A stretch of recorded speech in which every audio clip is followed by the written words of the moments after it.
नमस्कार, मी डॉक्टर मच्छिंद्र बांगर महाराष्ट्रातील आणि देशातील हवामान परिस्थिती संदर्भात ताजा अंदाज देणार आहे. महाराष्ट्रामध्ये बऱ्याच विभागात काल पावसाची नोंद झालेली आहे आणि 13 तारखेला व 14 तारखेला महाराष्ट्रात पाऊस होईल अशा प्रकारचा अंदाज आपण यापूर्वीच्या अनेक व्हिडिओमध्ये दिलेला होता. आपले अंदाज अचूक ठरलेले आहेत. भारतीय हवामान खात्याने जे आज अलर्ट दिलेले आहेत त्यामध्ये ओरिसा, छत्तीसगड, राजस्थान, दिल्ली, पंजाब, उत्तराखंड आणि हिमाचल प्रदेश या ठिकाणी थंडीची लाट कायम दाखवण्यात आलेली आहे.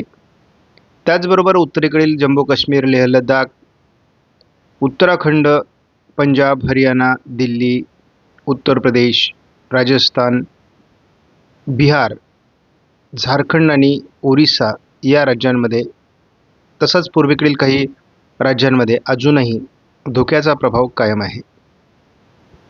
पुढील 48 तास राजस्थान वगळता हा अंदाज कायम असण्याची शक्यता आहे.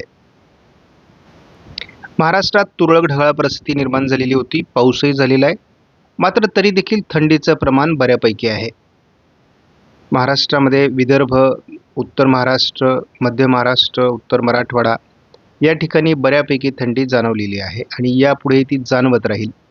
आज देखील GFS मॉडेलने थोडं पश्चिम महाराष्ट्र, मध्य महाराष्ट्राच्या काही भागात पावसाचा अंदाज दिलेला आहे. अजून देखील केरळ, तामिळनाडू किंवा किनारपट्टी भागामध्ये केरळ आणि कर्नाटकच्या पावसाचा अंदाज आहे आणि हा आणखी 1-2 दिवस म्हणजे 48 तास राहण्याची शक्यता आहे. त्यानंतर मात्र हे वातावरण संपतंय 15 तारखेपासून. मात्र 16 तारखेपासून 17 तारखेपासून लगेचच उत्तर भारतात WD सुरू होतील आणि यापुढील WD हे प्रभावी असण्याची शक्यता आहे. त्यामुळे पावसाचं प्रमाण हे किंवा गारपिटीचं किंवा बर्फवृष्टीचं प्रमाण अधिक असण्याची शक्यता आहे. त्यामुळे एकूणच 20 तारखेनंतरचं वातावरण उत्तर भारतासाठी अतिशय प्रभावी आहे. त्यामुळे मोठ्या प्रमाणात बर्फवृष्टी आणि मेघगर्जनेसह पाऊस देखील उत्तर भारतात होण्याची शक्यता आहे. या दरम्यान मध्य भारतावर काय परिणाम होतो ते देखील आपल्याला बघावं लागेल. कारण जर बंगालच्या उपसागरात दरम्यानच्या काळात सिस्टम विकसित झाली तर त्याच्या ट्रफमुळे महाराष्ट्रात पुन्हा पावसाचं वातावरण देखील तयार होऊ शकतं. सध्या महाराष्ट्राच्या दक्षिणेकडून थोडी थंडी कमी आहे, परंतु महाराष्ट्राच्या उत्तरेकडून बऱ्यापैकी थंडी मॉडेल दाखवत आहेत. आपण बघतो की थंडीचं प्रमाण तसं उत्तरेकडून महाराष्ट्राच्या दिशेने वाढत जाण्याची शक्यता थोड्या दिवस आहे. मात्र आपण बघतो की 18 नंतर पुन्हा एकदा थंडी कमी अधिक होते. मात्र 19 तारखेनंतर पुन्हा उत्तर महाराष्ट्र, मध्य महाराष्ट्र, उत्तर कोकण अशी थंडी वाढत जाण्याची शक्यता या ठिकाणी दाखवलेली आहे.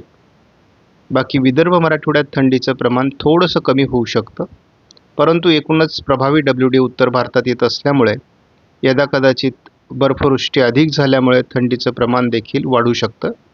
GFSने आज थोडं महाराष्ट्रामध्ये तुरळक पावसाचा अंदाज दिलेला आहे.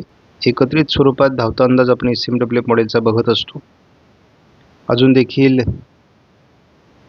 आज उद्या थोडं वातावरण महाराष्ट्रामध्ये ढगाळ राहील आणि नंतर ते कमी होईल.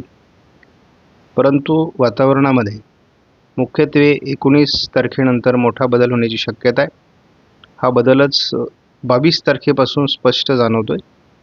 उत्तर भारताच्या दिशेने मोठ्या प्रमाणात WD सरकणार आहे.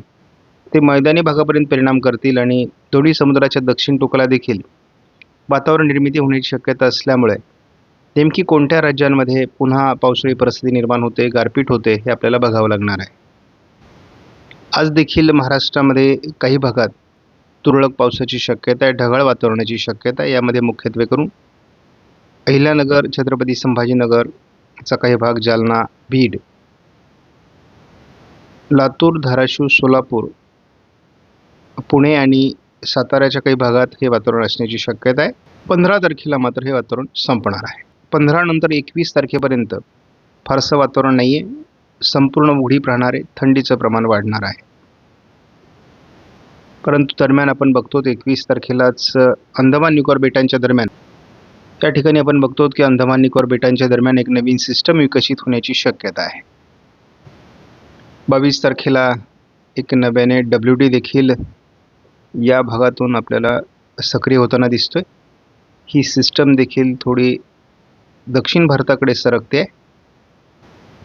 24 तारखेला आपण बघतो तामिळनाडू, केरळ, दक्षिण कर्नाटक, रायलसीमा, गुजरात, राजस्थान, दिल्ली, पंजाब, हरियाणा या राज्यांमध्ये पावसाचं वातावरण होते आणि कोकण किनारपट्टीला लागून हे संपूर्ण सिस्टम असल्यामुळे पुन्हा एकदा मुंबईसह उत्तर कोकणामध्ये पावसाची शक्यता वाढणार आहे. 25 तारखेला आपण बघतो हे वातावरण उत्तर महाराष्ट्र, नाशिकसह उत्तर कोकण या विभागात परिणाम करणार आहे. या वातावरणात किती 25 तारखेपर्यंत बदल होतो हे आपण बघत राहणार आहोत, परंतु पहिला WDचा प्रभाव हा महाराष्ट्रावर परिणाम करण्याची शक्यता आहे आणि दोन्हीकडे म्हणजेच दक्षिण भारतामध्ये आणि उत्तर भारतामध्ये एकाच वेळेस जेव्हा पावसाची सिस्टम असते तेव्हा महाराष्ट्रात गारपीट होण्याची शक्यता असते. तसं हे महाराष्ट्रासाठीचं किरकोळ वातावरण आहे, त्यामुळे फार घाबरून जाण्यासारखी परिस्थिती नाही आहे. 27 तारखेला थोडी किरकोळ परिस्थिती विदर्भामध्ये आहे. म्हणजे 25, 26, 27 वातावरण आत्ता दाखवलं जातं आहे. यदा कदाचित त्या तारखेपर्यंत पोहोचेपर्यंत यात खूप बदल झालेला देखील असू शकतो. त्यामुळे आपण यापूर्वीही सांगितलं जानेवारी तसा फार पावसाळी नाही आहे, परंतु तरी देखील आपल्याला 13, 14 तारखेला आपण महाराष्ट्रात पावसाचा अंदाज दिलेला होता आणि आपल्याला आज देखील थोडी ढगाळ परिस्थिती, किरकोळ पावसाच्या घटना महाराष्ट्रामध्ये घडताना दिसतील. तरी आपण बघितलं तरी महाराष्ट्रामध्ये काही विभागात ढगाळ परिस्थिती आहे. या ढगाळ परिस्थितीत आज कुठे परिणाम होऊ शकतो ते आपण बघतो. आज आपण बघतो की भोकरदन, चिखली, जालना, छत्रपती संभाजीनगर या परिसरात अगदी वैजापूरपर्यंत थोडा इफेक्ट ढगाळ परिस्थितीचा आहे. आपण बघतो कालच्या तुलनेत तसं वातावरण आज कमजोर आहे, त्यामुळे फार पावसाळी परिस्थिती निर्माण होणार नाही, परंतु ढगाळ परिस्थिती, हलका पाऊस असं काही घटना महाराष्ट्रामध्ये घडू शकतात. 15 तारखेला देखील थोडं सोलापूर आणि धाराशिवच्या दरम्यान ढगाळ वातावरण राहण्याची शक्यता आहे. एखाद दुसऱ्या ठिकाणी पाऊस होऊ शकतो, परंतु 15 तारखेनंतर मात्र हे वातावरण संपणार आहे. आपला सकाळचा व्हिडिओ नियमित येतोय, परंतु संध्याकाळचा व्हिडिओ आपण बऱ्याचदा कमी केला आहे, कारण सध्या नॉन सीझन पावसाचं सध्या काही वातावरण नाही, त्यामुळे आपण संध्याकाळचे व्हिडिओ कमी केलेले आहेत. आवश्यकता वाटेल तेव्हा मात्र आपण संध्याकाळचा देखील व्हिडिओ देतो आहोत. आपणास व्हिडिओमधील माहिती महत्त्वपूर्ण वाटल्यास लाईक करा, शेअर करा, चॅनलला सबस्क्राईब करा. धन्यवाद. जय हिंद, जय महाराष्ट्र, जय बळीराजा.